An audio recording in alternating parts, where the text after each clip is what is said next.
Fala pessoal, sejam muito bem-vindos a mais um episódio do ObviaCast e hoje a gente está com João Vitor Xavier, jornalista, apresentador da Rádio Itatiaia e canal CNN, é uma referência no jornalismo esportivo. Já aproveita, compartilha esse vídeo com seu amigo que gosta de esportes, tá? Curte aqui, se inscreve no canal para não perder nada, porque esse bate-papo tá incrível. Solta a vinheta!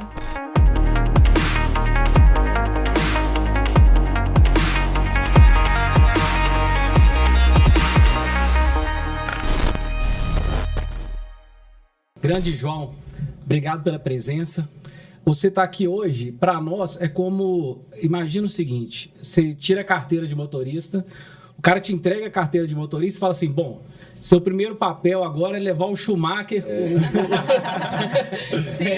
até na casa dele. É mais ou menos por aí. Pô, é uma honra ter você aqui. É uma alegria imensa mesmo, de verdade, porque a gente gosta muito de você e sabe do seu talento.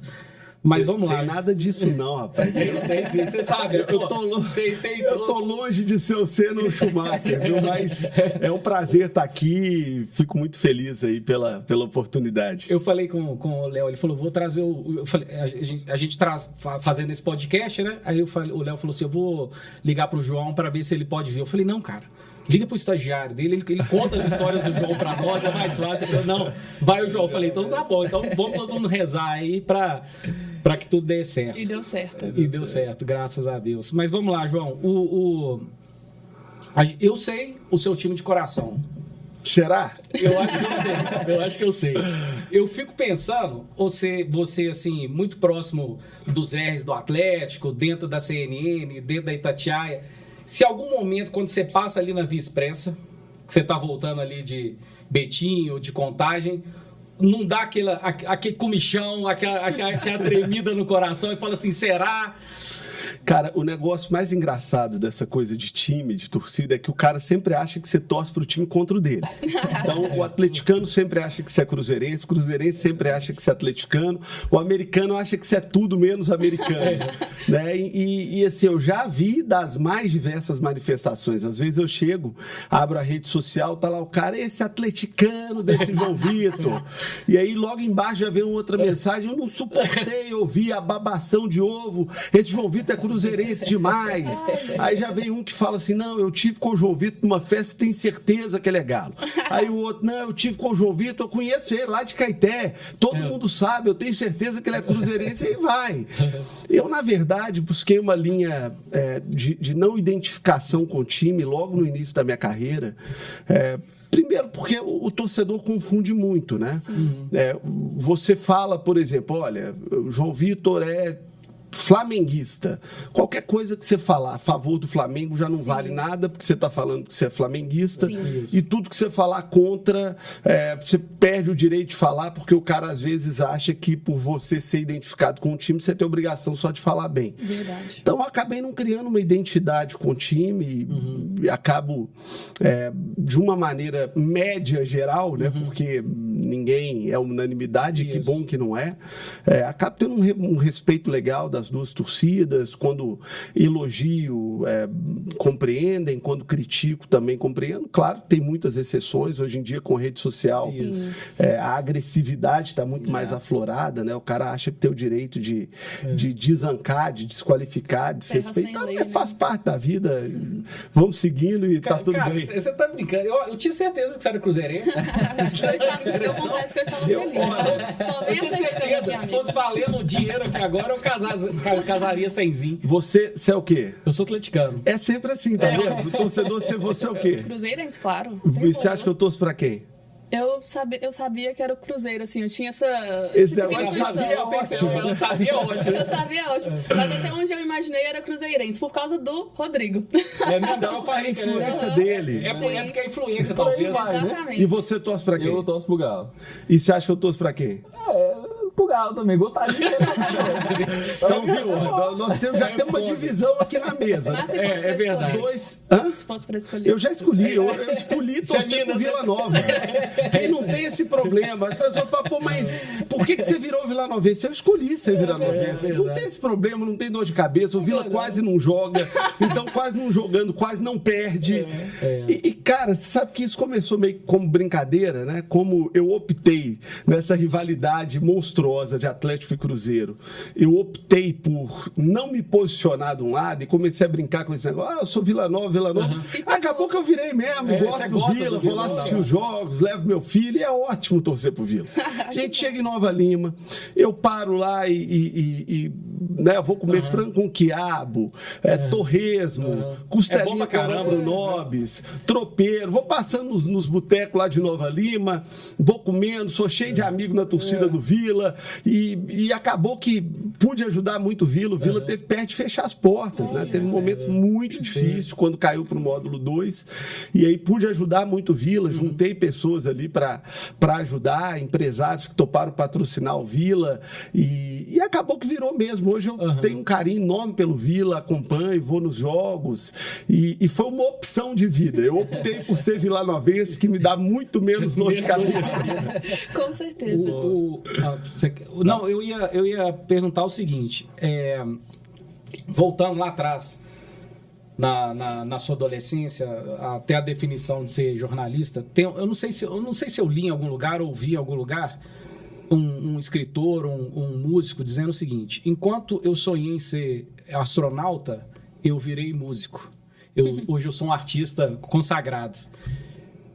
Você, em algum momento, você sempre sonhou em ser jornalista e acabou virando um político? Porque sua vida é meio maluca também, né? Você era jornalista que depois se transforma num político, que agora volta a ser jornalista de novo.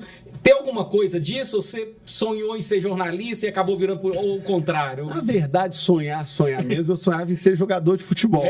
Mas isso ficou muito no campo do sonho, porque o talento era muito pequeno, né? Eu nunca tive talento para tal.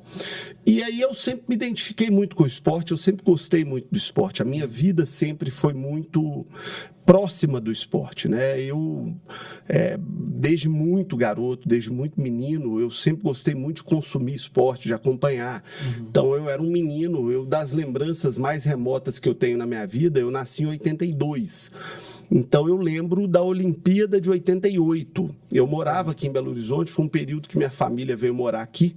Minha família é de Caeté, a nossa base familiar é lá.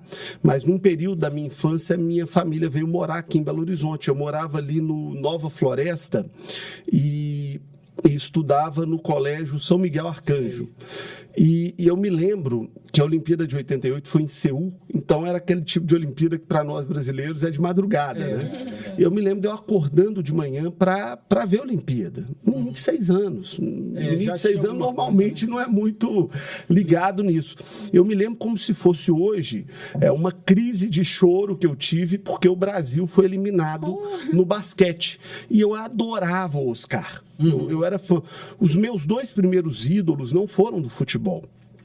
Meu primeiro ídolo foi o Oscar, que eu gostava muito, junto com o Ayrton Senna. Mais ou menos, eu não sei qual dos dois veio primeiro, porque eu lembro do título mundial do Senna na Fórmula 1 em 88 também. Então, você tinha quantos anos, João? 6 anos. Em 88? 88, eu tinha 6 anos. Eu lembro da Olimpíada de Seul, né, que eu acompanhei de muito garoto, e lembro do Senna sendo campeão mundial de Fórmula 1 também em 88, lá em Suzuka, no Japão. E eu lembro de um menino ficar acordado para ver a corrida 1h da manhã. Então eu gostava muito. E depois disso veio a paixão natural de todo brasileiro pelo futebol. Aí veio a Copa de 90, que eu acompanhei toda, assisti todos os jogos, aquela seleção de Camarões, do Roger Milá, a seleção da Colômbia de Guita, né? E aí em 90 eu tive uma trágica coincidência, o Brasil foi eliminado da Copa de 90 no dia do meu aniversário, dia 24 de junho. tudo arrumado para minha né? festa Verde, junina. amarelo. Então, as bandeirinhas todas em verde e amarelo, o bolo verde e amarelo, a mesa verde e amarela. Vão lá Canidia e Maradona e acabam com a minha festa. Imagina meus tios todos na festa. Aquela sensação parabéns, de... tinha que ter sido 7 horas da manhã. Tinha que ter sido antes do jogo. Deixaram para fazer a festa depois do jogo e acabou com a minha festa de aniversário. Literalmente acabou com a festa. Então, eu tive uma oportunidade bem depois de entrevistar o Maradona, né? E aí eu só ficava pensando, cara, você acabou com a minha festa de aniversário. Você me deve chapeuzinho, bolo. Você me deve uma festa de aniversário. Hot dog. Você é de Caeté e aí você falou que sua família veio para BH. Você era mais novo, depois você voltou para Caeté e depois você veio para BH de novo? Sim, meu pai é contador, né? Estamos aqui num podcast sobre esse tema. Né? Meu pai é contador, meu pai... A vida toda dele foi dedicada à contabilidade e ele tem um escritório em Caeté até hoje, Organizações Renner, lá em Caeté. E aí, num determinado momento da vida, meus pais resolveram vir para Belo Horizonte. Eu sou mais novo de 5 filhos. Então, quando nós viemos para cá, foi mais ou menos ali 86, 87, eu tinha 5 anos, então Flávio, meu irmão, que é 10 anos mais velho do que eu, tinha 15. E aí ele estava na fase ali de fazer 2º grau, colégio, e aí meus pais decidem mudar para cá, para questão educacional mesmo dos filhos, para eles terem oportunidade de estudar. Obviamente, em Caeté eles também tinham oportunidade de estudar, mas queriam dar oportunidade numa escola particular e vieram para cá. E aí nós ficamos aqui mais ou menos ali de 85 até 90, 91. Aí eu volto para Caeté, e passo toda a minha adolescência em Caeté, e aí quando eu tenho mais ou menos uns 16 para 17 anos, eu venho para Belo Horizonte para terminar o 2º grau, e aí eu já emendei, né, porque eu passei muito novo no vestibular, eu entrei para a faculdade de jornalismo com 17 anos, e aí eu já emendei a entrada da faculdade de jornalismo com o início de um estágio na Itatiaia. Que na verdade nem era estágio, né? Não era aquela coisa formal, do estágio formal. Eu ia para lá atender telefone, eu vi jogo do Campeonato Carioca, escrever ficha de jogo para o Marco Antônio Bruck, e fiquei na Itatiaia, e daí cheguei na Itatiaia com 17 anos e estou até hoje com 41. Você formou aonde? Eu formei no UniBH. Na UniBH? Eu fiz jornalismo no UniBH, ali na Rua Diamantina. Sei. Na região ali da Lagoinha, ali bairro Lagoinha, né? Rua Diamantina ali. A sua juventude, então, foi aqui em BH mesmo? Cara, depende do que se chama de juventude, assim, né? Dos 18 aos... não, aí já foi tudo aqui. Aí a sua turma era daqui mesmo? Sim. Vamos dizer assim, Deixa eu te falar, na verdade, a minha turma foi a turma da Rádio Itatiaia. Sempre foi essa galera? Porque eu venho para cá muito novo. Eu vivo em Caeté até meus 16 anos, aí venho para cá para estudar, fazer ali 2º grau, me preparar, na época ainda era vestibular, né? Me preparar para o vestibular, e dali eu passei no vestibular do UniBH e já fiquei. E aí eu passo a dedicar minha vida toda à Rádio Itatiaia. Entendi. Então, quem são meus amigos? São meus colegas de Rádio Itatiaia. Com quem você saía no final de semana? Eram as pessoas com quem eu convivia. Primeiro porque não tinha final de semana. Final de semana nosso era no estúdio fazendo programa, era em campo de futebol. A minha vida foi toda dedicada à Rádio Itatiaia. Eu chego na Rádio Itatiaia com 17 anos e ali eu faço meus amigos, ali eu faço as minhas relações de vida, que são relações até hoje, né, com o Milton Naves, que é um grande amigo até hoje, com o Carlos Sevidanes, que é um amigo de vida, uma pessoa com quem eu tenho uma relação muito próxima até hoje. Aí vem Thiago Reis, Michel Ângelo, que estão comigo na rádio até hoje, Marco Antônio Bruck, Vili Gonzer, Alberto Rodrigues. Claro que esses caras, né, em outro patamar. O Vili já era narrador do Atlético, consagrado. Uma estrela, né? Alberto Rodrigues, narrador do Cruzeiro, consagrado. Mas aí também começa uma rotina muito diferente, né, que é a rotina de de viajar para fazer jogo, de viajar pelo mundo, e com essas pessoas, né? Então, deixa eu fazer as contas aqui, com 22 anos eu cobri minha primeira Olimpíada, que foi em Atenas, na Grécia. Então eu fui para ali com o Willy Gonzer, com Mário Henrique Caixa, com Emerson Romano, que até hoje é meu colega, está conosco lá na rádio, com pessoas que eu até pouco tempo antes assistia e ouvia, né? E aí vai estabelecendo também o vínculo. Aí com 24 anos... É isso mesmo, 2006, 24 anos, eu fiz minha primeira Copa do Mundo, que foi a Copa do Mundo da Alemanha. E aí a mesma coisa, Willy Gonzer, Roberto Abras, Mário Henrique Caixa, Milton Naves. Essa turma toda com, sei lá... Todo mundo, Alberto Rodrigues. Que loucura, né, cara? São 50 dias na Alemanha cobrindo uma Copa do Mundo, viajando pela Alemanha de ponta a ponta. E aí você viaja para fazer jogo da Libertadores, pelo Cruzeiro, pelo Atlético. Então cria-se uma relação, a sua vida gira muito em torno daquilo e a sua relação social também. Porque no final de semana, enquanto está todo mundo passeando, viajando com a família, com a namorada, eu estou em Patos de Minas fazendo um jogo do Campeonato Mineiro, ou estou em Ipatinga fazendo um jogo do Campeonato Mineiro, ou estou em Recife, ou em Porto Alegre fazendo um do Brasileiro, ou estou numa Copa do Mundo, né? Ou numa Olimpíada. Então, minha vida sempre girou muito em torno disso. Você está lembrando aí da Copa da Alemanha? Eu lembrei de um amigo que foi o Pedro Blanc, eu acho que você conhece bem. Demais, grande amigo, grande jornalista esportivo. Inclusive, o nosso primeiro podcast foi com ele. Pedro é um craque, Pedro é dos melhores, assim, grande texto, grande escritor do jornalismo. Ele é um poeta jornalista, né, cara? Ele é um cara diferenciado. Para mim, o Pedro é o grande jornalista da área de biografias de Minas Gerais, né? Um dos grandes biógrafos que a gente tem no estado, né? É aquele jornalista raiz mesmo, apaixonado. Eu me lembro que uma vez eu encontrei o Chico Maia e falando dessa Copa da Alemanha, ele falou assim, pô, você trabalha com o Pedro Blanc? Eu falei, trabalho e tal. Falou, cara, a mão dele já tá conseguindo abrir já, porque aquilo era um pão duro do cara. Mas jornalista normalmente tem essa fama e tem essa história de ser pão duro. Principalmente jornalista em viagem, né? Porque você, literalmente, você viaja ali com o dinheiro meio que contado. Né? Você tem a empresa te paga uma diária e você tem que se virar, você gastar demais, vai faltar. Tem uns que gastam excessivamente menos porque querem economizar para ainda trazer alguma coisa de volta. Então, jornalista tem meio que essa fama de pão duro. Só agora uma questão minha pessoal mesmo. Esses jornalistas das antigas, tipo o Flávio Carvalho, o próprio Chico Maia, você tem alguma notícia dessa turma? Que eu lembro que eles faziam raiva na gente, esse Flávio Carvalho era cruzeirense, cara. Ele abraçava uma taça da Libertadores, beijava e falava assim pro Atlético, vocês nunca vão ter isso aqui. Eu tinha vontade de tacar um tijolo na televisão.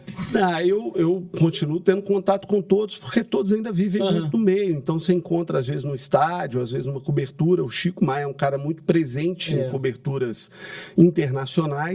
Então eu tive com ele, a última vez que eu encontrei com ele foi na Copa do Mundo do Catar. Ele estava lá no Catar e eu citei, por exemplo, a Olimpíada de Atenas, a Copa da Alemanha, o Chico estava nas duas, né? Nós trabalhamos junto nas duas coberturas e eu tive com ele agora, recentemente, na Copa do Mundo do Catar.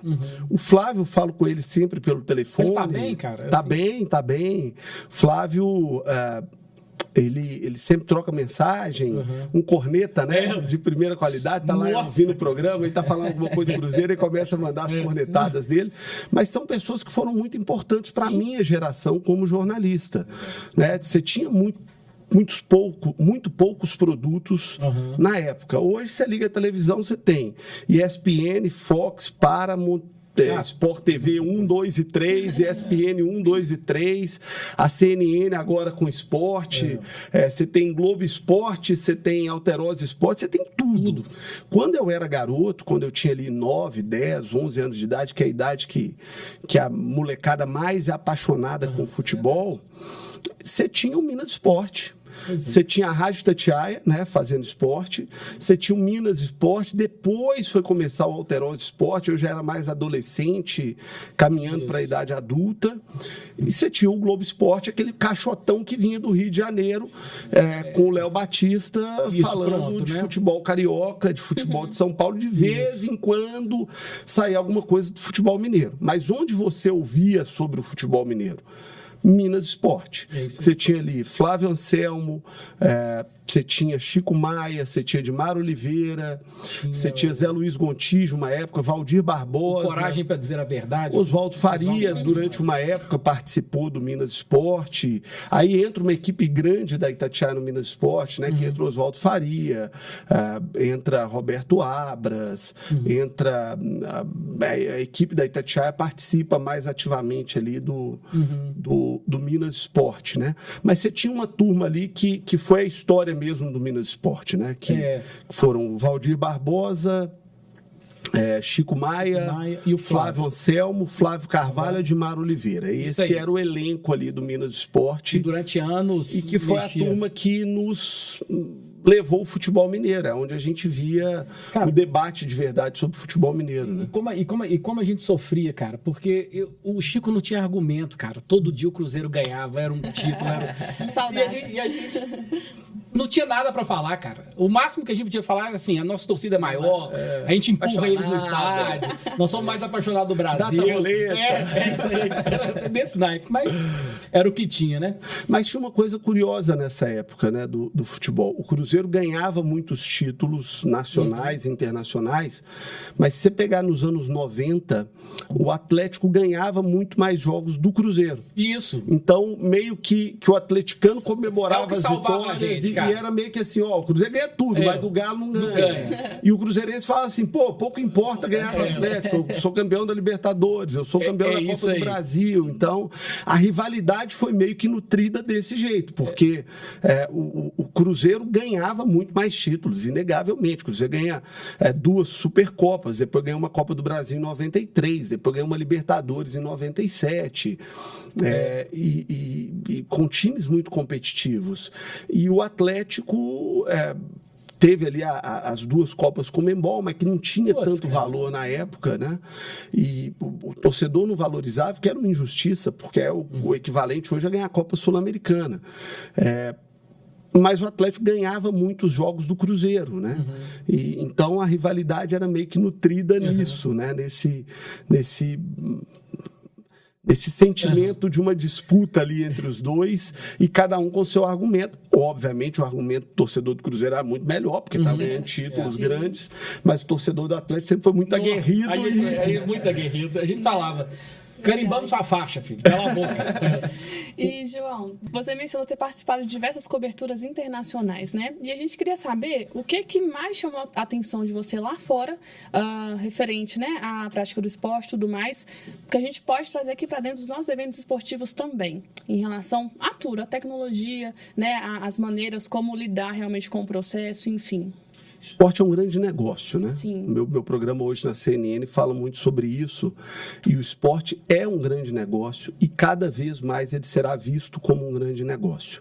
Não tem espaço para brincar no esporte. Nada é de graça, tudo custa muito caro para quem transmite, para quem compete, para quem disputa, para quem organiza. Tudo custa muito caro. Imaginem qual é o custo de se organizar uma Olimpíada, né? Imagina o que Paris vai gastar para fazer uma Olimpíada. Imagina o que o Brasil gastou no Rio. É tudo muito caro. Nós estamos falando de 10 mil atletas que se deslocam. Nós estamos falando de 10 mil profissionais da comunicação, entre jornalista, técnico de vídeo, técnico de áudio.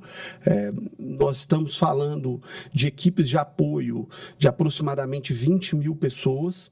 E estamos falando de alguns milhões de turistas que vão para acompanhar esse tipo de evento. Então, nós estamos falando aí de milhões de pessoas que se deslocam pelo mundo para ver uma Copa do Mundo, para ver uma Olimpíada. Vamos pegar um exemplo simples, né?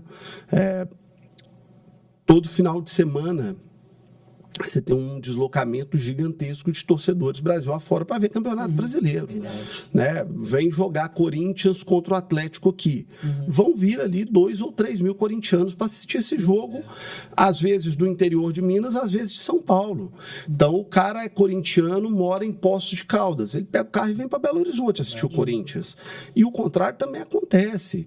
Cruzeiro vai jogar contra o Flamengo no Maracanã, o cara já sai na sexta-feira, meio-dia, para ali no Rose Lanches, segue para o Rio de Janeiro. Isso tudo é uma movimentação enorme da economia. Porque na hora que vamos pegar um exemplo, o cara sai de carro de Belo Horizonte para assistir um Cruzeiro e Flamengo no Maracanã.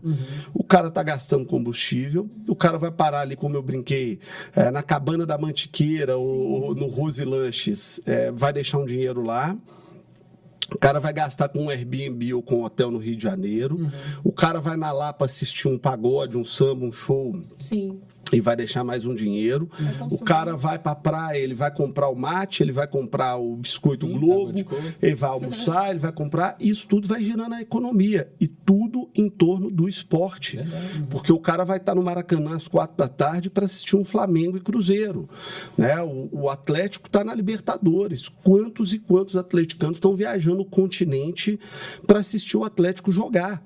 Aí o cara gastou com a passagem aérea, ele está ajudando ali na manutenção do emprego do piloto, da aeromoça, do cara que está no balcão da companhia aérea. Aí ele vai chegar lá em Buenos Aires, vai se hospedar num hotel, tem uma camareira do hotel que está sendo impactada por conta daquilo. E aí nós estamos falando, gente, do futebol profissional de alto nível. Agora imagina quando a gente para pensar que numa cidade igual Belo Horizonte, só em Belo Horizonte, a gente tem cerca de 400 jogos de futebol amador num final de semana. Futebol amador, organizado pela Liga, né, pela Federação Mineira. 400. E aí você tem o cara que está ali vendendo churrasquinho, você tem o cara que é dono da farmácia que vai vender o gelol, você tem a dona que mora numa comunidade que vai pegar o uniforme do time para lavar. É uma cadeia enorme. O futebol, ele está entre os maiores geradores de emprego do mundo. Do mundo. Quando o Cristiano Ronaldo ele é vendido do Manchester United para o Real Madrid, são alguns milhões de euros investidos. Aí, com aquele dinheiro que o Manchester vendeu o Cristiano Ronaldo, ele vai comprar 4 jogadores. Aí, com o dinheiro que o Manchester comprou 4 jogadores, o Crystal Palace compra mais 2. O Manchester veio aqui no Brasil e tirou um jogador do Corinthians. Com esse dinheiro, o Corinthians contrata mais 3. É uma cadeia muito grande, é muito dinheiro envolvido. E é uma geração de grana e de movimentação de grana muito grande. Desde o cara, como eu disse, desde a dona Ana, que mora na Ventosa, ou que mora no Cafezal, que vai fazer uma bandeja de empadinha e que vai levar para um campo de futebol amador para vender. Desde o seu Zé, que mora lá em Contagem e que vai no jogo do Frigo Arnaldo vender espetinho, até o Cristiano Ronaldo, que vai para a Arábia ganhar 1 bilhão por ano. Que loucura, é gigante isso, né? Chegando agora à Copa do Mundo Feminina, até é legal falar sobre isso, Sim. porque eu sempre tive uma dúvida com relação a isso. Eu sei que essa questão da igualdade é importante, né? Eu percebo algumas entrevistas das mulheres, das jogadoras, pedindo igualdade em termos salariais ou alguma coisa nesse sentido, né? Mas você falou bem, o esporte é um negócio, né? Então, quando se compara uma Copa do Mundo masculina, em termos financeiros, grana, com uma Copa do Mundo feminina, que ainda está caminhando, engatinhando. Buscando o seu lugar. Buscando o seu lugar. Às vezes eu fico pensando assim, poxa, quando elas, por exemplo, pedem uma equiparação, que fala? É isso mesmo? Sim. Uma equiparação em termos financeiros, para o esporte isso é complicado, né, não, João? Eu acho que isso é complicado para qualquer coisa em qualquer lugar. Porque... Né? Assim, existe um mundo capitalista, existe um mundo comunista ou socialista, dê o nome que quiser. Né? Se você for em Cuba, todo médico vai ganhar igual. $20 por mês. Essa é a realidade do socialismo ou do comunismo. Ponto. Você nivela, vai todo mundo ganhar igual, vai todo mundo no mercado ter a mesma quantidade de comida, é tudo igual ali. E ponto. O capitalismo não. O capitalismo é oferta, procura, Exato. demanda e competição voraz pela disputa. O que eu acho que dá para se cobrar em termos do futebol feminino é que a FIFA dê para as mulheres a mesma condição de ter uma Copa do Mundo como a dos homens, com um calendário, com um período, que a seleção brasileira hospede as mulheres num hotel confortável como hospeda os homens, que dê um uniforme de qualidade como dê para os homens. Agora, você não tem como exigir que alguém pague para duas pessoas distintas um salário igual. Estou exercendo funções que não são iguais, né? Sim. Se você tem dois professores de escola pública que passaram num concurso, que trabalham a mesma carga horária, um é homem e outro é mulher, é óbvio que os dois têm que ter a mesma condição salarial. Agora, quando você está num mercado aberto, porque aí a pergunta é muito simples, a questão é muito simples. O preço do ingresso para o campeonato, para a Copa do Mundo feminina, é igual ao preço do ingresso para a Copa do Mundo masculina?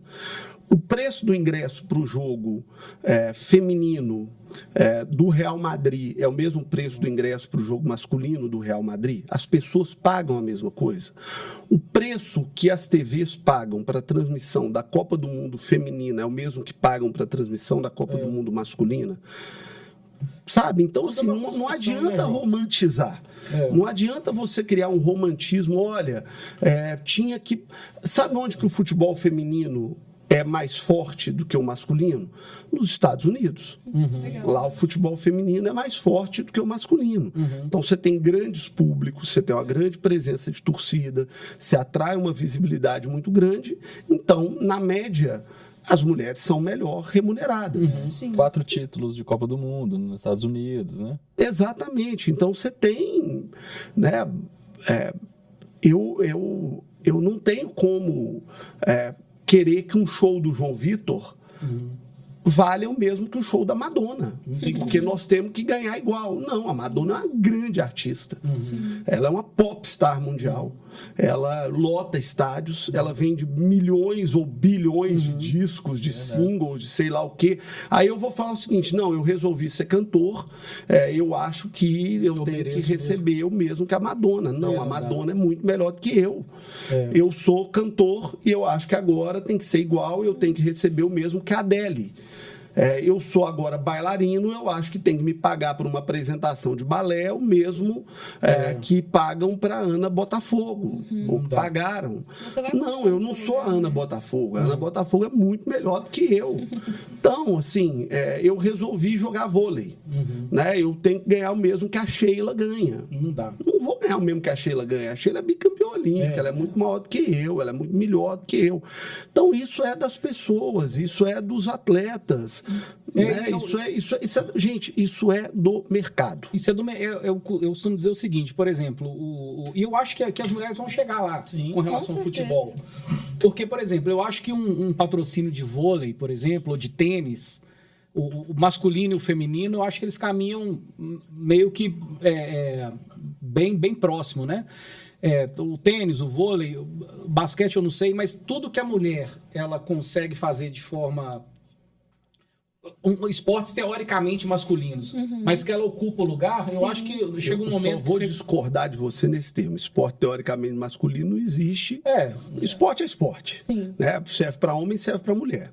O que eu coloco você citou um bom exemplo. As cotas de tênis, por exemplo, dos torneios de Grand Slam, eles começam a se equiparar mais. Por quê? Porque as pessoas compram o ingresso para uma decisão do US Open para assistir e lotam a arena para assistir o jogo feminino, como lotam a arena para assistir o masculino. A venda de direitos, a ESPN quer comprar tanto a final entre o feminino quanto a final contra o masculino. Então, o que regulou? É o mercado, é o desejo das pessoas de consumirem aquele produto. Se as pessoas vão consumir um produto e vão gerar dinheiro naquele produto, vai se equiparar o negócio. Entendi. Vai se equiparar à venda, né? Então, isso é natural do mercado. Isso é natural do negócio. É o que eu disse aqui. Posso estar errado, não vou dar um dado aqui científico absoluto, mas Michael Jackson e Madonna no auge, muito provavelmente deviam ganhar a mesma coisa por bilheteria. Sim. Né? A Ivete Sangalo, durante anos, foi o show mais bem pago do Brasil. Cláudia Leite, o show mais bem pago. Maiara e Maraíza. Como é que chama? A Taylor Swift vai vir no Brasil aqui, vai fazer uma turnê mundial de $1 bilhão, cara, de dólares. Um negócio absurdo. Taylor Swift. Pois é, Brasil, sabe? Então, assim, por quê? Porque as pessoas pagam. Ponto. Né? E hoje, quem são as duplas sertanejas mais vendidas do Brasil? Numa época era Chitãozinho e Chororó, Leandro Leonardo, Zezé de Camargo e Luciano. Hoje começou Maiara e Maraíza, Simone e Simara, como é que chama que morreu? Marília Mendonça, que era um fenômeno absoluto. Aí vai fazer o quê? Fala assim, não, tem que equiparar, você vai ter que pagar para o Zezé de Camargo e Luciano, mesmo que você está pagando para Simone e Simária? Não, as pessoas querem consumir Simone e Simaria, as pessoas querem consumir Maiara e Maraíza, as pessoas... Sabe, é isso, é o mercado e não tem o que fazer. É o que as pessoas querem consumir, é pelo que as pessoas querem pagar. Senão você vira uma outra coisa, você vira socialismo, onde você tabela, é todo mundo igual, matou a meritocracia, matou a disputa e matou o negócio. Antes do...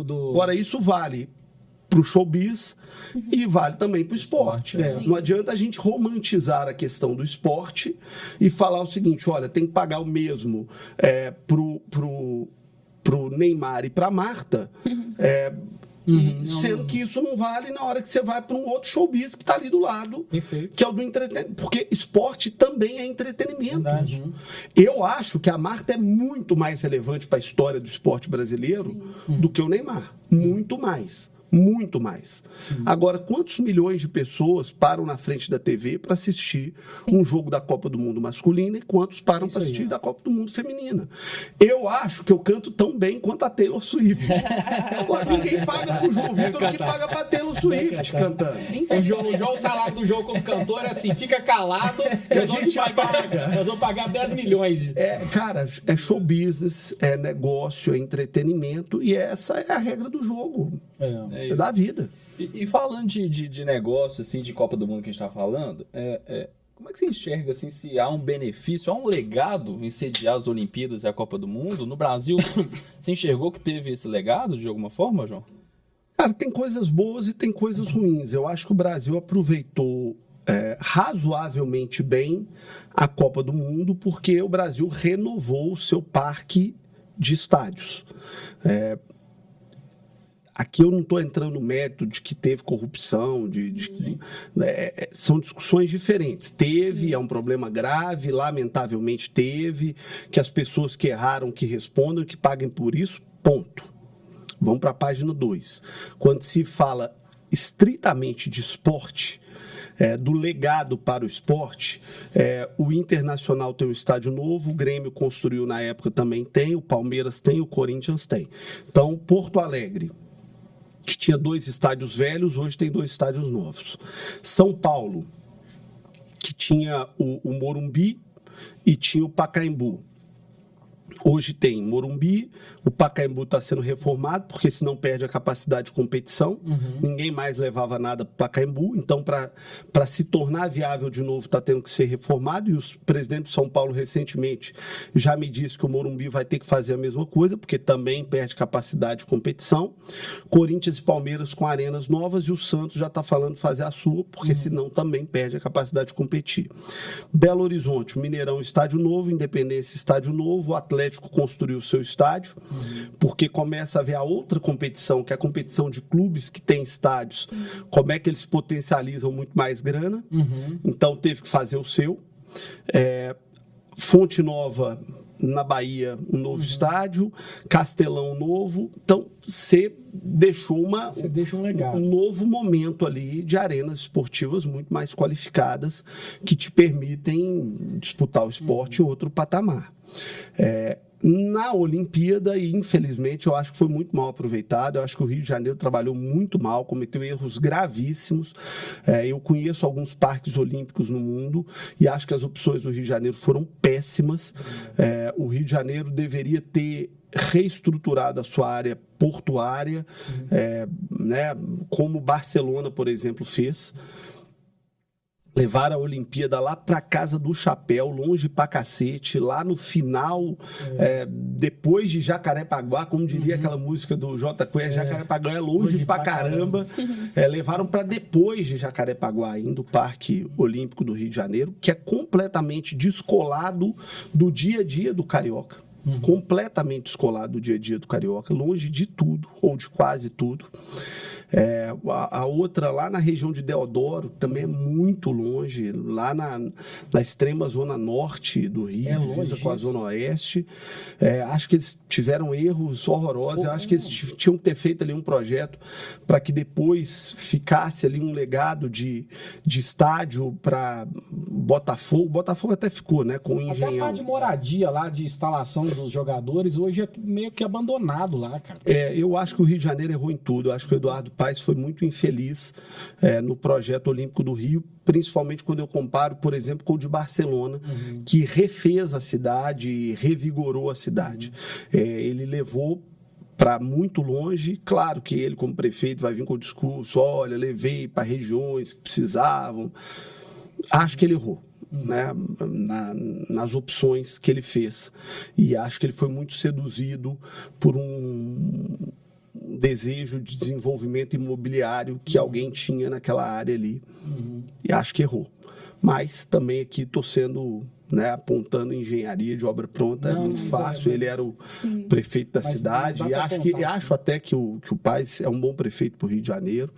Dos políticos aí do Rio de Janeiro nas últimas décadas, talvez tenha sido o melhor, né? Mas nesse caso da Olimpíada, eu não acho que nós ficamos com um legado muito bacana, não. O João, você falou uns minutos atrás aí com relação ao tipo de informação que a gente buscava para, por exemplo, saber de esporte. Tinha alguns canais muito segmentados ali para você pegar algum tipo de informação. Hoje, você abre o celular, você tem tudo. Então, se eu quiser saber alguma coisa sobre você, ou um programa que você fez ontem ou anteontem, enfim, tudo você tem no celular. E o nosso debate aqui, o nosso podcast, a gente sempre traz algo relacionado à tecnologia, né? E você falou que você tem na família contadores, né? E a gente traz uma proposta nova de contabilidade digital, não é isso, Samuca? É isso. E alguns dos nossos clientes são jornalistas, né? Porque o jornalista tem uma dor com contabilidade, é curioso. A gente não sabe nada, nós somos péssimos. Por isso precisam de nós. Exatamente. E a Óbvia tem uma questão também que envolve o esporte. Olha só, o atleta, ele geralmente... Aí, João, você me corrija se eu estiver enganado. O atleta, ele geralmente tem uma remuneração seletista e uma outra que ele precisa de ter uma empresa para questões de direito de imagem. E ele também carece de um serviço de contabilidade para que ele possa emitir a nota fiscal dele, assim como o jornalista e assim como todas as outras profissões. E a Óbvia consegue fornecer isso no telefone. Então o atleta está entrando dentro do Uber para ir, saiu lá do Minas, atleta de vôlei, saiu do Minas, entrou dentro do Uber para ir para sua casa, emitiu a nota e encaminhou lá para o setor financeiro de uma forma muito rápida, né? E prático. Eu acho que essa facilidade que os serviços digitais proporcionam, porque também hoje a gente está muito sem tempo, né, João? Assim, você falou da sua rotina e tal, a gente está muito sem tempo. Então, acho que a Óbvia vem para somar na questão de agilidade e de facilidade. Isso é super legal, porque eu fui criado numa casa de contabilidade. Meu pai é contador, meus 3 irmãos são contadores. Aliás, o meu irmão, que é meu contador, acabou de me ligar aqui, eu não pude atender. E eu sempre tive muita dificuldade, nunca foi minha área, minha cabeça nunca foi para a área de exatas. E E a gente vive num país complexo, né?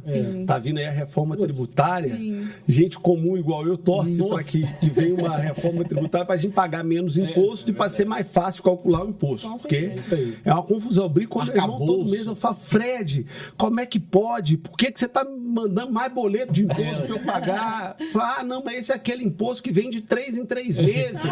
Falei, Dá um cara, monte, né, imposto cara? que vem de 3 em 3 meses, eu já pago imposto todo mês. Agora tem um que eu pago de 3 em 3 meses, que coisa que é essa? A gente fica maluco com esse tipo de coisa, né? Então, que bom que tá vindo aí uma boa opção, uma boa solução.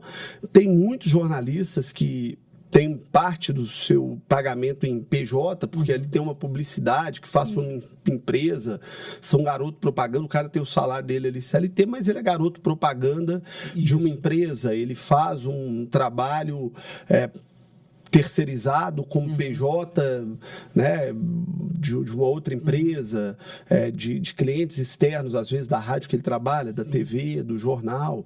Jogadores de futebol são assim, eles têm o salário de CLT, mas eles têm uma parte como PJ, que é o direito de imagem, e todo mundo tem muita dificuldade. Então, aquilo que vier para facilitar ajuda bem. Exatamente. Com certeza. Não, e tem uma questão que é muito maneira, que é o seguinte, que é o valor de você ser cliente, óbvio, né, Samuca? É muito em conta, João. A gente fala que cerca de 70% de uma contabilidade tradicional, evidente, né? Com o serviço por meio do aplicativo, não tem aquela questão de assessoria e consultoria tão próxima quanto os contadores, assim, né? Como você citou, mas a facilidade pelo aplicativo e o custo também, já que está atrelado bastante tecnologia, reduz... Por exemplo, quanto que é por mês para um MEI, por exemplo? Por um MEI a partir de R$19,90, João. Pô, barato, E bom por pra Simples cacete. Nacional a partir de R$139,90.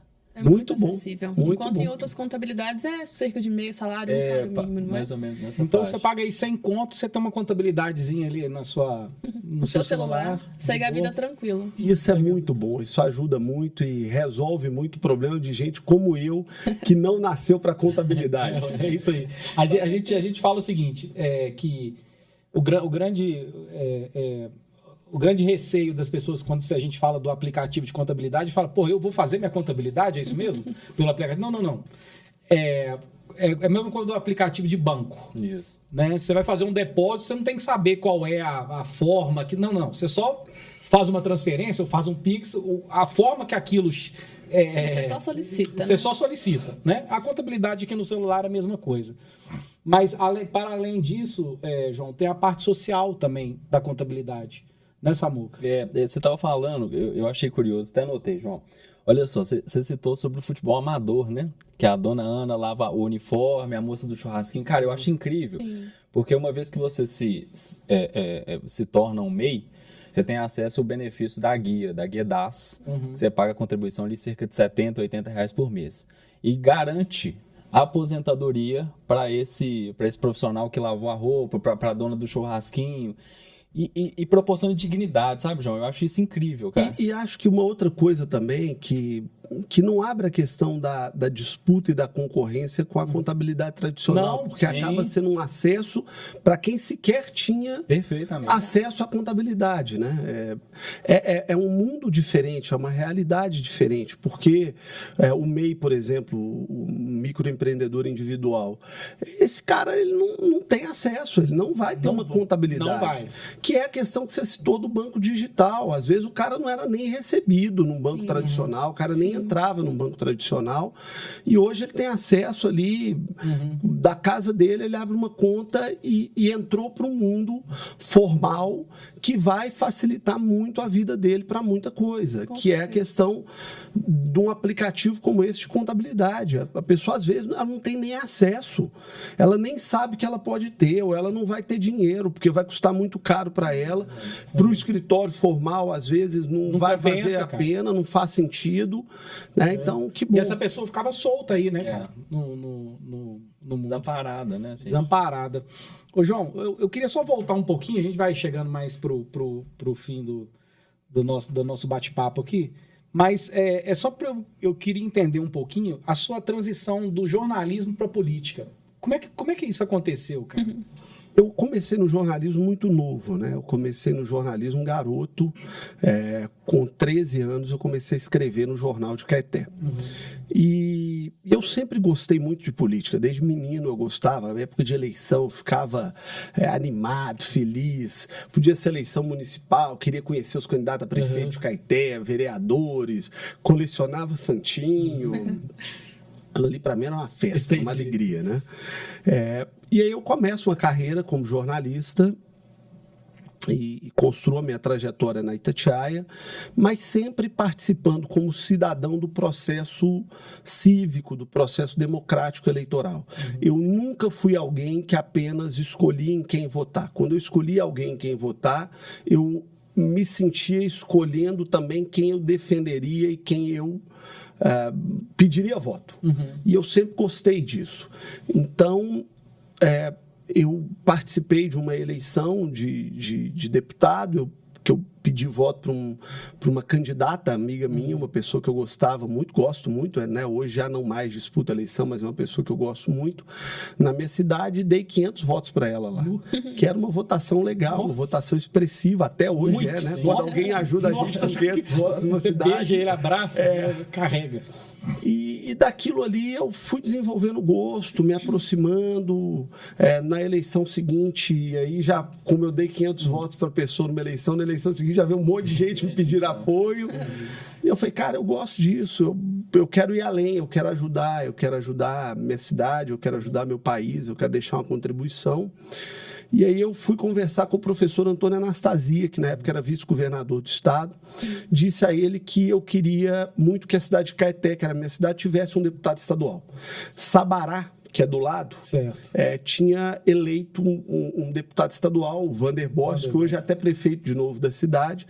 PSB, mas Sabará, isso. O Vander tinha sido eleito deputado estadual por Sabará. Eu falei, poxa, eu quero que Caeté tenha também um deputado estadual. Por que minha cidade não pode ter? E eu quero ser esse deputado estadual. Caramba. E aí o Anastasia, muito sábio, né? Muito inteligente, falou assim, você não acha melhor você dar um passo antes, não? Ser vereador? Eu falei, mas se eu for vereador em Caeté, eu não vou conseguir ter força de ser vereador em Caeté e ser deputado. Ele falou, por que você não é candidato a vereador em Belo Horizonte? Você é um cara conhecido, querido, tem muitos amigos, por que você não disputa? Saí dali, eu falei, cara, eu nunca tinha pensado em ser candidato a vereador em Belo Horizonte. Eu sempre vi meu projeto político passando muito mais por Caeté do que em Belo Horizonte. Como eu era criado em Caeté, eu não tinha um bairro em Belo Horizonte da onde eu vou arrancar, eu não tinha da onde começar. Mas eu tinha a coisa mais importante, que eram amigos, né? Então eu tive amigos ali que se aglutinaram e começamos um trabalho e começamos uma luta. Isso foi depois que eu voltei da Copa do Mundo de 2006. Então, em 2007, eu começo a me estruturar para disputar uma eleição de vereador. Em 2008, eu disputo e ganho uma eleição muito improvável de vereador. Hoje eu vejo que era muito improvável. Na época eu achava que era uma coisa super tranquila. Hoje, com mais experiência, mais vivência, vejo muito que era um propósito de Deus mesmo na minha vida, porque não tinha lógica. Você ganhar. Não tinha lógica. Eu não tinha R$1.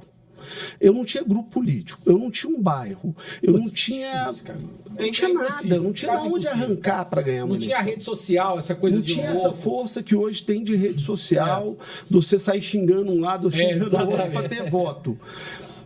Eu fui fazer uma trajetória política numa região que eu não sabia chegar. Eu fui ali para Noroeste. Por quê? Porque eu tinha ali 2 ou 3 pessoas que me ajudavam ali na região. Eu falei, é daqui que eu vou começar, porque aqui eu tenho 2 ou 3 pessoas me ajudando. E consegui 6.504 votos para vereador em Belo Horizonte, com muita luta, com muita dificuldade, com muito sofrimento. Eram campanhas de 3 meses ainda. Eu costumo brincar que tinha dia que a gente não tinha dinheiro para pagar o lanche da noite. Então, era eu e mais 5, 6 amigos e amigas ali, e desembolando. Tentando, e numa loucura. Eu tinha 25, 26 anos de idade, não tinha dinheiro para nada. Minha campanha foi super pobre, foi super barata, e muita vontade de fazer dar certo. E eu ganho para vereador de Belo Horizonte, desempenho um trabalho legal como vereador em Belo Horizonte, tanto que eu saio de 6.500, eu saio de 0 voto, né, literalmente, porque nem meu voto eu tinha, porque meu título de eleitor era em Caeté. E eu lancei candidatura a vereador em Belo Horizonte. Então, eu saio de 0 voto para 6.504 votos, faço um mandato bem bacana de vereador em Belo Horizonte, muito presente, muito conectado com a região, com a comunidade, saio de 6.504 votos para 32 mil votos em Belo Horizonte, 57 mil votos no total, também numa campanha de deputado muito difícil, muito pobre, não tinha dinheiro, não tinha nada, não tinha estrutura. Eu via deputado chegando de helicóptero e a gente mal tinha dinheiro para pagar a gasolina do carro para chegar. E aí disso vem uma trajetória que foi construída, que estou no 4º mandato de deputado. Obviamente, depois que você ganha uma eleição, você tem uma condição muito maior de fazer um trabalho, porque o próprio mandato te projeta, né? Você começa a ter realizações pela cidade, você começa a sentar com o prefeito, você consegue prestar um serviço, e aí você já não é mais avaliado pelo sonho de vir a ser alguém na política. Você começa a ser avaliado por um mandato que você conseguiu ou não fazer uma boa entrega, uma boa prestação de serviço público, e aí, felizmente, as pessoas têm avaliado positivamente. Que bom. E durante a sua carreira política, né, quais que foram as principais iniciativas relacionadas ao esporte que você defendeu? Isso é uma coisa curiosa, uma coisa engraçada, porque assim, como eu tenho uma vida relacionada ao esporte, no rádio, na comunicação, hoje na TV, as pessoas sempre pensam o seguinte: João Vitor é um deputado monotemático do esporte. Verdade, e não sou. Verdade. Eu sou um deputado que atua em várias frentes. Então, acabei de fazer um trabalho super bacana como presidente da Comissão de Saúde da Assembleia, que é um trabalho que eu me orgulho demais, porque pela primeira vez na história o Estado pagou o piso da saúde para o Estado. E aí, quando você fala de piso da saúde, é uma coisa meio longe da cabeça das pessoas, mas é o dinheiro. Pela primeira vez, o Estado botou o dinheiro que ele tem a obrigação de botar para o posto de saúde, para as santas casas, para a UPA, para a UBS, para o programa de saúde da família, para a farmácia popular, né? Então, isso nunca foi feito na história do Estado. Foi a primeira vez que nós conseguimos, através da Comissão de Saúde, fazer. Eu tenho um trabalho muito grande na área ambiental, de um enfrentamento grande com as mineradoras, desde o crime de Mariana, depois o crime de Brumadinho. Conseguimos mudar a legislação do Estado, fazer um projeto de lei que acabasse com as barragens a montante, que são como as de Mariana e Brumadinho, que caíram, que são muito mais perigosas, muito mais arriscadas, muito mais baratas, né? Então, nós mexemos em todo o marco minerário do Estado. Um vespeiro, né, João? Que é difícil, porque nós não estamos falando de reais, nós estamos falando de bilhões. Sim. Então, quando você obriga que as mineradoras deixem de fazer um processo de uma barragem a montante para fazer uma mineração a seco, nós estamos falando do impacto de 3, 4, 5% no lucro das mineradoras. Então, quando você pega uma mineradora que fatura 100 bi, como a Vale, nós estamos falando de 3, 4, 5 bi. Só que nós estamos falando da segurança da vida das pessoas. Nós estamos falando do Paraupeba não ser assoreado, nós estamos falando do Rio das Velhas, nós estamos falando do São Francisco, nós estamos falando a turma ficou desalojada, das pessoas que morreram, dos 272 filhos e filhas que não voltaram para casa, dos pais e mães que não voltaram para casa em Brumadinho. Nós estamos falando disso. Né? É disso que a gente está falando. É disso que a gente está mudando na história de Minas Gerais. Eu sempre gosto muito de destacar isso, porque o risco ainda existe. Está tudo resolvido? É claro que não. Nós temos 400 barragens nesse estado. E o processo de desmontar essas barragens, que não foram feitas do dia para a noite, não será desfeita do dia para a noite. Então, nós estamos falando aí de 20 anos de trabalho para resolver esse problema. Agora, uma coisa é certa, começou a resolver por causa da lei que nós fizemos, e outra coisa é certa, nunca mais fazem barragem como as que faziam, exceto se mudarem a lei, né? Porque com a lei que está aí não fazem mais. Então, esse tipo de coisa dá muito orgulho. Sim, com certeza. E o esporte é parte presente no dia a dia, né? Eu coloco muitas emendas para a construção de quadras poliesportivas, reforma de campo. ginásio, reforma de campo, apoio para o futebol amador, apoio para todo tipo de esporte. E a divulgação também do esporte mineiro também, e só de você falar isso já é importante. Porque antes você só escutava Rio-São Paulo, Sim, cara. verdade. Quando você pega gente que vai para cima e protege o nosso esporte aqui, é muito massa também. Mas você falando de orgulho, João, tem um cantor chamado Hit, você lembra do Menina Veneno? Lembro demais, velho. Em 1900, ele é inglês. Você é bem mais velho que eu, né, Eu sou bem mais velho que você. Eu sou bem mais velho que você. O Hit fez mais parte da sua O Hit vida. você não era nascido ainda, não. Mas em 83, ele já fazia sucesso aqui no Brasil. Ele era inglês, fazia sucesso no Brasil e tal. E ele saiu da Inglaterra porque ele viu que lá o pai dele queria que ele fosse médico, sei lá, alguma coisa assim. Ele falou assim, menino, você não vai dar certo. Esquece, você tá indo pro Brasil porque você é um mancebo e vai... Mas o sonho dele sempre foi ser roqueiro.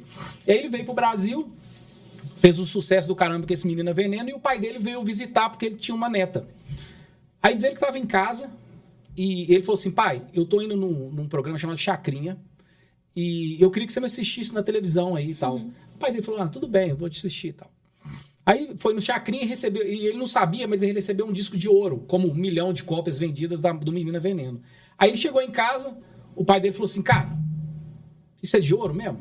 Esse disco que você recebeu é de ouro mesmo? Ele falou, não, pai, isso é uma representação. Não, isso tinha que ser de ouro e tal. Aí diz ele que o pai dele voltou pra Inglaterra e chegou lá e falou, cara, o meu filho é um sucesso, ele é o cara mais top, mas ele, pro Hit mesmo... O pai dele nunca teve coragem de dizer assim, meu filho, você venceu, você é foda. Quando você faz um papel desse contra as mineradoras, eu queria saber o que... Se você tem alguma informação da sua família, dos seus pais, do orgulho de você defender uma causa dessa que é foda, cara, eu imagino. Não, meus pais sempre foram muito generosos comigo, assim, né? Eu não posso reclamar de nada deles, são pessoas muito simples, que vêm de famílias muito simples também. Eu gosto sempre de contar isso. Meu avô, por parte de mãe, era caminhoneiro, meu avô, por parte de pai, era metalúrgico da Companhia Ferro Brasileiro. Minhas duas avós, donas de casa, que tiveram a oportunidade de estudar só até a 4ª série, que também foi a média de estudo dos meus avós. Os 4, né? Meus 2 avós e minhas 2 avós estudaram até a 4ª série de grupo, que é o que tinha na época da geração deles. Meus pais estudaram até o 2º grau e são vitoriosos porque permitiram que todos os filhos tivessem diploma universitário. Eles dedicaram a vida deles para que os filhos pudessem ter diploma universitário. Então, formaram um jornalista, uma advogada, que é minha irmã, e 3 contadores, que são meus 3 irmãos, que seguiram o caminho do meu pai. E isso sempre foi motivo de muito orgulho para eles e é de muita gratidão para nós, porque eles puderam nos dar aquilo que eles não tiveram oportunidade de ter.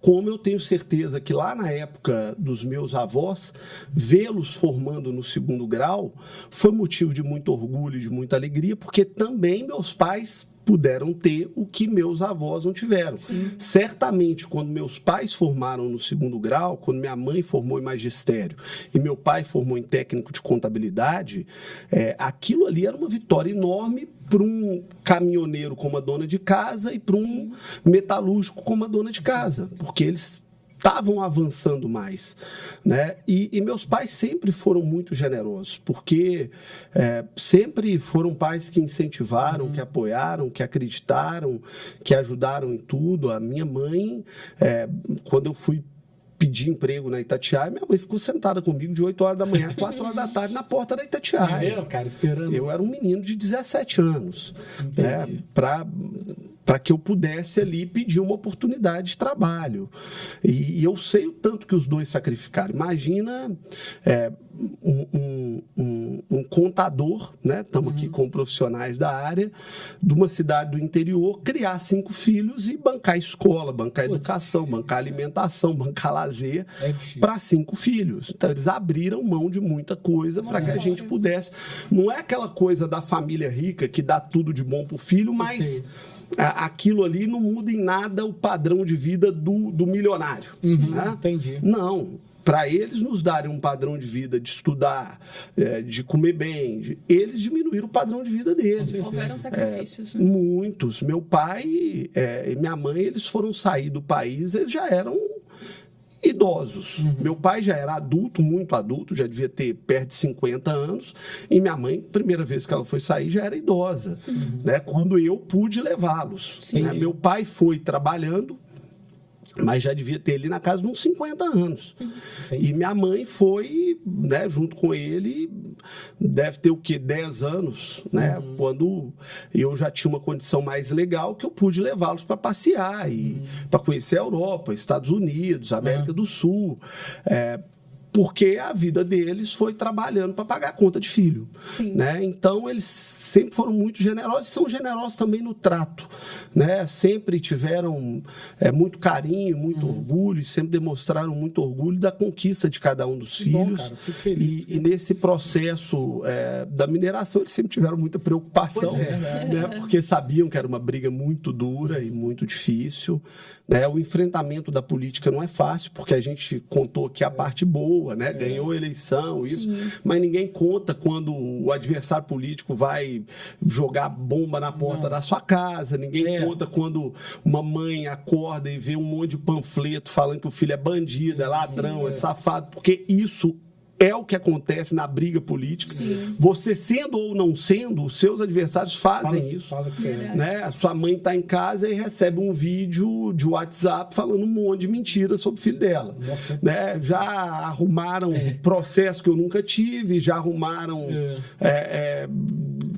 de tudo. Né? Eu sei como é que é. Já arrumaram amante que eu nunca tive, já arrumaram de tudo. Né?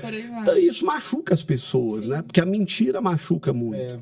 Né? Então, tem esse lado menos glamuroso também da política que machuca muito as pessoas. Mas eles têm um orgulho legal, eles sabem do trabalho que eu faço. Tem muito orgulho do meu trabalho na Itatiaia também, porque meu pai sempre foi ouvinte da Itatiaia, sempre acompanhou. Né? Meu pai é aquele ouvinte padrão da Itatiaia, que não perde um programa, que acompanha tudo, que escuta tudo, que acompanha o jogo do time dele, que xinga, que fica bravo. Minha mãe sempre... Minha mãe não... Engraçado, minha mãe não gostava da Itatiaia. Ela xingava a Itatiaia o dia inteiro, porque meu pai escutava a Itatiaia o dia inteiro. E aí, depois que eu entrei para Itatiaia, ela passou a ouvir a Itatiaia o dia inteiro, por minha causa também. Maravilha. Bom, agora a gente vai encaminhando um pouquinho para o encerramento, mas antes a gente gostaria de fazer um bate-bola muito legal que a gente chama carinhosamente de respostas óbvias. Pode fazer algumas perguntas e aí a primeira coisa que vier à sua cabeça você responde para a gente, tá bom? Tá bom. Bom, primeiramente, qual que é o seu esporte favorito, João? Futebol, mas eu gosto de todos os esportes. Eu gosto muito de basquete, eu assisto NBA muito, eu gosto muito, tem uma coisa curiosa, pouca gente sabe, eu adoro ginástica olímpica, né? Legal. Ginástica rítmica desportiva, ou ginástica artística, os modelos diferentes de ginástica. Eu assisto tudo. Tá passando... Você tá magrinho, hein, cara? Você tá fazendo alguma... Deveria fazer mais, mas aqui é só regime mesmo, educação alimentar. Mas... Se está passando natação, eu assisto. Se está passando tênis, eu assisto. Se está passando futebol americano, eu assisto. Não tem, até hoje eu não descobri um esporte que eu não goste e que eu não tenha assistido. Eu gosto de tudo, assisto todos. Maravilha. Bom, e qual que é a maior inspiração na sua carreira? Depende o lado, assim. Eu tenho inspiração de modelo de trabalho do meu pai, que sempre foi alguém muito trabalhador, alguém que sempre dedicou muito tempo da vida dele ao trabalho, e disso vem a minha inspiração para trabalhar muito. A minha mãe sempre foi uma grande inspiradora minha, então sempre foi alguém que sempre me incentivou muito a buscar, a correr atrás, a fazer dar certo. E eu tive pessoas que me ensinaram muito, né? Eu tive o privilégio de trabalhar com 2 homens extraordinários. Eu fui formado profissionalmente pelo Emanuel Carneiro, que é o maior radialista desse estado e que me ensinou muito e que sempre foi uma pessoa muito generosa E me ensinou muito de rádio, muito de comunicação, e aprendi muito com ele. Sempre foi o cara que me ensinou muito. Hoje eu tenho o privilégio de trabalhar com o Rubens Menin, que é um cara extraordinário. O Rubens é um líder nato, né? Um cara inspirador, é um cara que é diferente de tudo. Eu nunca conheci uma pessoa como o Rubens, um líder como o Rubens, um cara que se entrega aos negócios, que se entrega ao trabalho e que é generoso na lida, no trato, desde o funcionário mais simples até os altos executivos da empresa dele. E o mais bacana é que ele é um cara que sabe muito, mas que para aquilo que às vezes ele não tem tanta familiaridade, o Rubens não foi um cara criado em rádio, ele tem generosidade de delegar, humildade de ouvir, mas tem a genialidade de mudar o negócio. Né? O Rubens nunca foi do rádio, mas ele é o grande responsável pela transformação digital da Itatiaia. Que legal. Porque ele entende de negócio e viu que a Itatiaia tinha que ir para esse caminho e nos levou para esse caminho. Meio que assim, como é que vocês vão fazer no dia a dia para seguir esse caminho? É com vocês que entendem do negócio rádio, do negócio comunicação. Mas o caminho é esse. O caminho para ir é esse. E isso foi decisivo na história da Itatiaia. Então, Deus foi sempre muito generoso na minha vida. E aqui eu faço questão de falar isso, porque a base da minha vida é Deus, né? Jesus transformou minha vida, mudou minha vida, faz muito pela minha vida, e ele sempre... Nada do que eu tenho na vida, nada do que eu construí é por um mérito absurdo, por um talento absurdo, por uma capacidade, por uma genialidade, não. É obra, graça de Deus e generosidade de Deus na minha vida. Eu vejo coisas que aconteceram na minha vida no passado, e que eu falo assim, como é que... Igual contei a história aqui da eleição. Sim. Não é mérito, talento, um talento extraordinário para a política, não. Deus que foi traçando o caminho e que foi construindo, e que foi gerando oportunidade, que foi colocando as pessoas. Né? Eu entrei na Itatiaia pelas mãos de Oswaldo Faria, que 6 meses depois morreu. Eu não sei se eu teria entrado, se não fosse pela oportunidade que o Oswaldo me deu. E isso não é do João Vitor, isso é Deus que me deu a oportunidade e que constrói os caminhos na minha vida. Como está em Romanos 8:28, todas as coisas cooperam para o bem daqueles que amam a Deus. Então, ele tem cooperado muito na minha vida. Maravilhoso. Bom, e qual foi o momento mais emocionante que você cobriu como jornalista esportivo? Nossa, eu tive tanta coisa legal. Dentro dessa generosidade de Deus na minha vida, eu tive muita coisa legal. Então, falta uma coisa que eu quero muito ver, que é o Brasil campeão do mundo. Eu cobri aqui no Brasil, né? Eu estava na jornada esportiva que o Brasil ganhou a Copa do Mundo de 2022. Então, eu trabalhei naquele jogo, mas aqui. Eu não estava no Japão, não estava em Yokohama. Eu quero muito ver o Brasil campeão do mundo. Falta isso. Mas, poxa... A Olimpíada de 2004 foi uma coisa formidável na minha vida, assim, a maior coisa que eu cobri na minha vida. Agora, a final da Copa do Mundo do Catar foi o maior jogo de futebol que eu vi na vida. França e Argentina, com o Messi sendo campeão do mundo e do outro lado um fenômeno chamado Mbappé destruindo com o jogo. Então, aquilo ali foi muito emocionante, aquele dia foi muito emocionante, aquela cobertura foi muito marcante, porque foi a primeira que eu fiz liderando o time da Itatiaia, foi a primeira Copa do Mundo que eu pude liderar o time da Itatiaia, e foi muito marcante. Foi muito legal. Cobrir a Libertadores do Atlético foi muito legal. Cobrir os campeonatos brasileiros do Cruzeiro foi muito legal. Cobrir agora o Brasileiro e a Tríplice Coroa do Atlético, né, que também a rádio já estava... A gente já estava liderando o processo da rádio, eu vivi aquilo ali muito intensamente, foi muito legal. Tem muita coisa bacana. Eu tenho um momento que foi muito legal. Assim, eu estava na abertura da Olimpíada do Rio, né? Então, cobri a Olimpíada do Rio, né? No nosso país, na nossa casa. Foi algo muito marcante. Eu fiz a abertura da Copa do Mundo, Brasil e Croácia, no Itaquerão, abertura de uma Copa do Mundo no nosso país. Maravilhoso. Essa aí eu não consegui ser sucinto, não, porque eu já cobri muita coisa legal, viu? Não, sem problemas. Bom, e uma frase que te motiva, João? Senhor é meu pastor e nada me faltará. Perfeito. Bom, e qual que é a sua mensagem final para os apaixonados do esporte? Continuem apaixonados pelo esporte. O esporte é apaixonante, é uma coisa fantástica. Acessem itatiaia.com.br, que lá tem tudo. Acessem o YouTube da Itatiaia, Itatiaia Oficial. Acessem o @Itatiaia Esporte, que é o nosso novo canal de esporte, que cresce a todo dia, que está super legal, com conteúdos exclusivos só de esporte. Escutem a Rádio Itatiaia, que é sempre um bom canal. Com certeza. Consumam o esporte, vejam o esporte, leiam o esporte, ouçam o esporte, pratiquem esporte. Essa, inclusive, eu preciso muito mais. Eu também. Só antes da gente finalizar aqui, eu acho bacana, às vezes a gente não... Eu tô te notando mais zen, assim. É isso mesmo? Você tá mais tranquilo. A vida... Das últimas vezes que eu te vi, assim, pilhadaço, correndo daqui e dali, hoje eu te vi outro João aqui. Não, eu continuo pilhado. Continuo trabalhando muito, continuo muito acelerado. Mas calmo. Eu acho que a vida vai nos trazendo mais serenidade e a espiritualização também que né, o processo religioso nos dá. Cada um tem a sua religião, eu tenho as minhas crenças, eu sou cristão.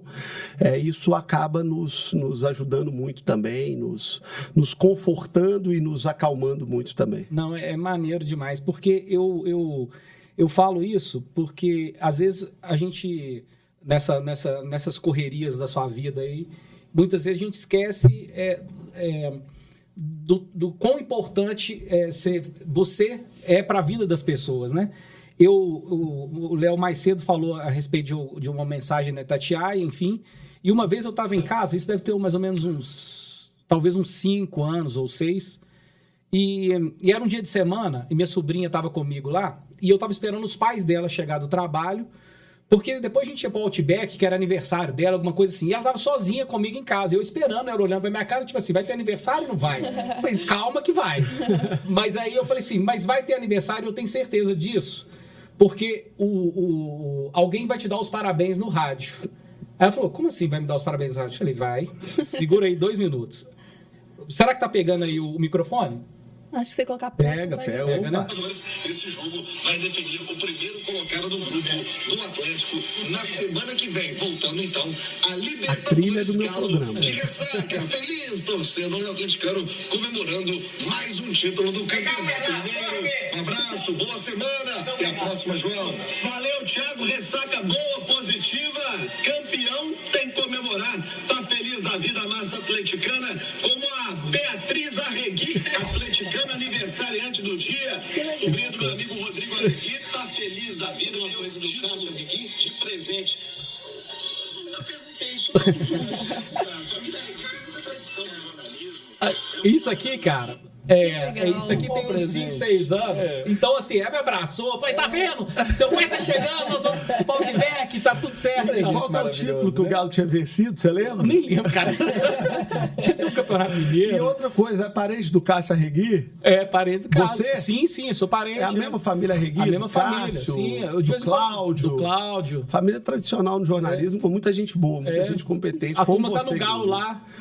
O Cássio é assessor de empresa do Galo, a Fabiana Arregui trabalhou muitos anos na Itatiaia, na CBN, depois se especializou em cerveja, uma craque do jornalismo também, e o Cláudio Arregui, durante anos e anos e anos, editor-chefe de esportes do estado de Minas, e um dos poucos jornalistas mineiros a furar a bolha para o grande jornalismo nacional. Hoje é mais comum, mas há 20 anos era bem menos comum, e o Cláudio furou essa bolha com muita competência na ESPN, em bons tempos da ESPN, com gente muito grande, com gente muito competente. Ele fez um trabalho muito legal.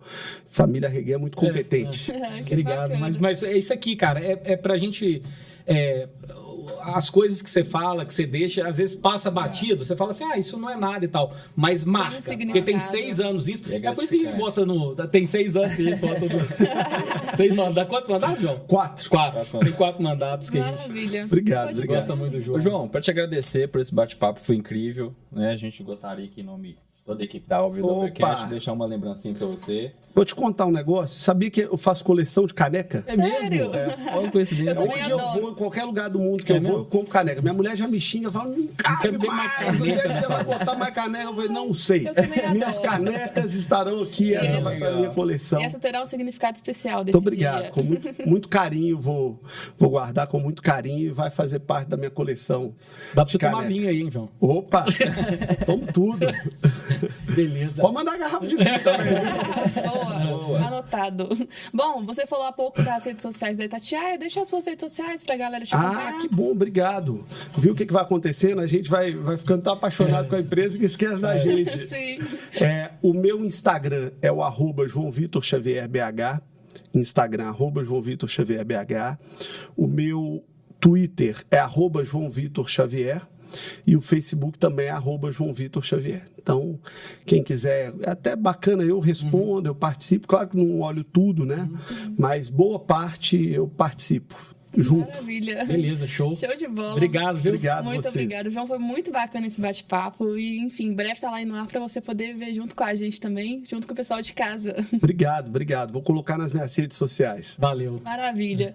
E você que acompanhou até aqui, muito obrigada. Não esqueça de seguir o João, seguir a Itatiaia, seguir a Óbvia também, se inscrever aqui no canal, compartilhar o vídeo e deixa aqui embaixo nos comentários o que você achou. Muito obrigada e até o próximo ObviaCast.